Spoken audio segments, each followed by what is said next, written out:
I gotta be honest, like it's just crazy how obviously this happened to both of us. And the first thing that popped into my head when I broke my leg, as soon as I hit the ground, oh, actually, as soon as I looked at my leg and I seen it flop around, the first thing that went in my head was, I cannot believe, like, I thought about you. I thought about it. This is Anderson Silva. Like, this is my leg looked like Anderson Silva. Like, what the hell? There's no way that's my leg right now. And then it's like, then all of a sudden the pain's coming in. And I remember when it happened with you, I didn't know your leg broke as soon as it happened. I thought you were just in pain. I circle around and I remember hearing this screaming, like someone was being murdered. And then I came over, I'm like, and then I seen you holding your leg Yeah. and I was just, I could not believe it. Yeah. And as time went on, like, I tried to get in touch with you that week. I felt terrible about it. But as time went on, it was like, you kind of forget, and I feel terrible now because now I understand the pain that you went through, all the trials and tribulations that you went through.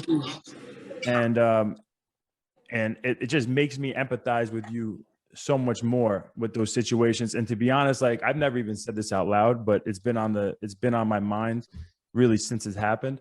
But I want to apologize to you because there's been times I remember afterwards I felt terrible and everything, but then like, our fights were so crazy and everybody's saying I got lucky now twice. And is it the same I told you the last time when I talked to you on the phone? Is when you go to the fight, you put in your energy, and you don't understand too much what happened because your adrenaline, everything, and this is normal, and outside the ring, outside the cage,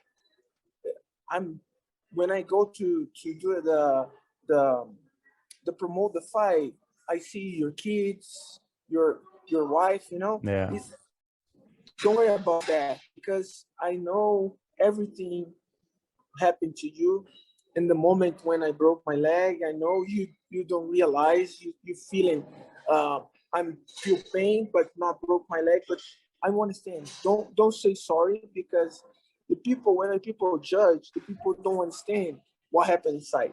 yeah. And I appreciate that.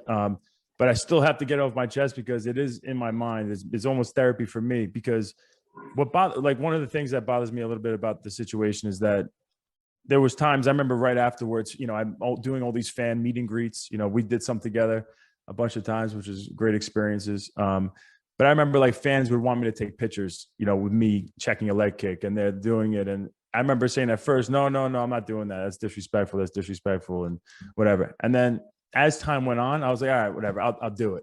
And then I started taking pictures like that. And that bothers me inside because now going through what I'm going through, I'm like, the pain that him and his family had to go through, just the long road it took to get back. And then being able to speak to you and the way you handled this situation, you could have been a real prick about this situation. You could have killed me and I wouldn't have even held it against you, but it would have hurt. But the way you handled it right afterwards with your post, I mean, there wasn't too many things I was looking at. I was in so much pain, but when I seen that from you, it really meant a lot to me. And then you calling me and just giving me advice was super inspiring for me. And, we had that phone call. I'm in the back of my wife's minivan with my 4 kids in the car and you're telling me your timeline. And you told me you started going to the gym in 4 months. And I was like, holy shit, that's possible. yeah, I'm thinking months. it just made me feel so much better. So I really appreciate that. I wanted to get that off my chest. Come on, Chris. You don't need to say nothing about that. It's the human being. Yeah. You have a family. I have a family, and my job and your job is very tough. The people don't understand.